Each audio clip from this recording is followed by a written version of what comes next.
the last couple of years for the Green Bay Packers have been successful regular season wise, but when it came to nut busting time, when it came out to show their big cojones, no. Their big cojones shrank into those shrimpy cojones. And what do I mean by that? Well, let's take a look back at 2019 when Matt LaFleur first came in. They went 13-3. They defeated the Seahawks in the divisional playoffs. But when it came to the NFC Championship game, they disappeared against the 49ers and let Raheem Mostert run over their asses. And then when they get the top seed in the NFC in 2020 in that pandemic season, they beat the LA Rams. But then when it came to another NFC Championship game, they let Tom Brady play the lights out on them, and they make some weird decisions on offense in that game. And Tom Brady and company win the Super Bowl against Patrick Mahomes and the Chiefs. That could have been a State Farm Super Bowl, but no. Then in 2021, most recently, they get all elite in the first game of the season against the New Orleans Saints in Jacksonville. But from there, Aaron Rodgers has another MVP season the rest of the way. They shake off that loss. They win 14 games in convincing fashion. They clinched the NFC's top seed yet again. And then that's when we get to their first actual playoff game after the bye. Unlike the last two seasons where they coast through the divisional playoff game, Aaron Rodgers does this thing, and then they lose the NFC Championship game to either the 49ers or the Tampa Bay Bucks or whatever team decides to show up. Green Bay didn't even get there. They did not even get there. In that snow-driven game, after they scored the touchdown with Davante Adams, Green Bay got completely ghosted. They got completely snowed into the night by the San Francisco 49ers defense, and they completely collapsed on special teams. They allowed a blocked punt very late in the game, and they allowed the 49ers to recover that and tie it up at 10 with less than 3 minutes to go.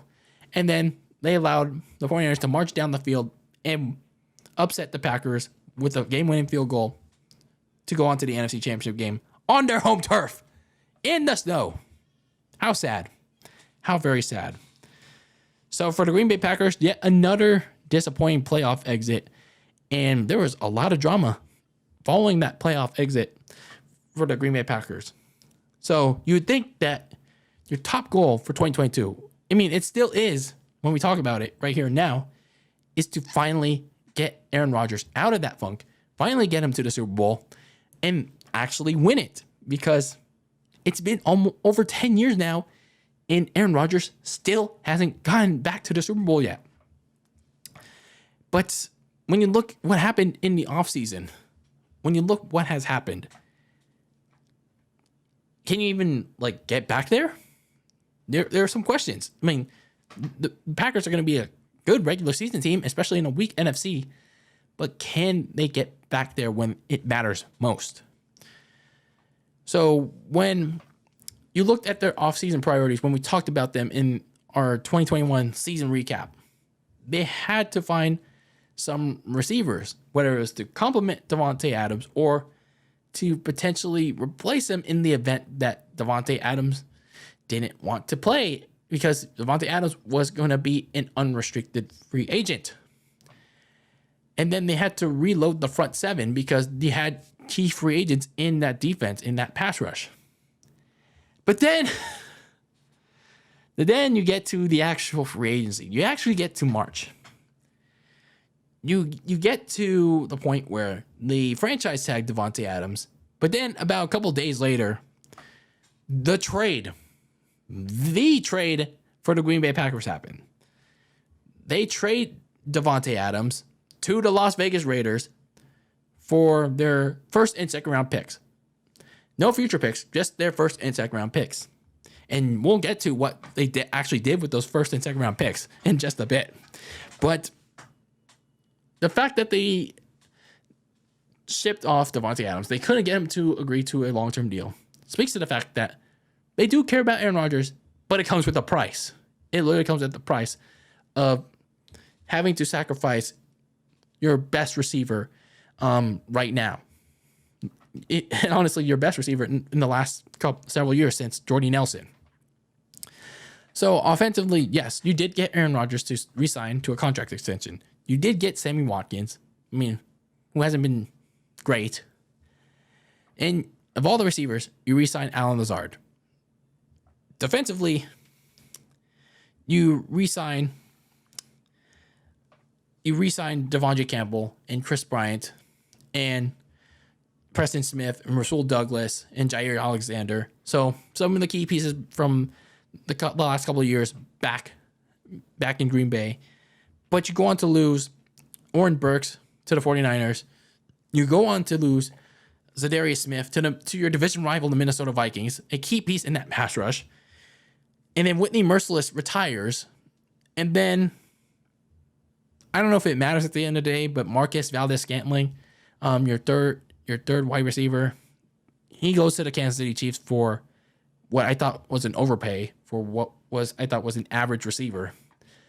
So for Green Bay, yes, they re-signed Aaron Rodgers to a contract extension, but it came at a price. It really came at a price. And it showed with how much they lost, especially on the offensive side of the ball, and as well as, I guess you could say, as well as the defensive side of the ball.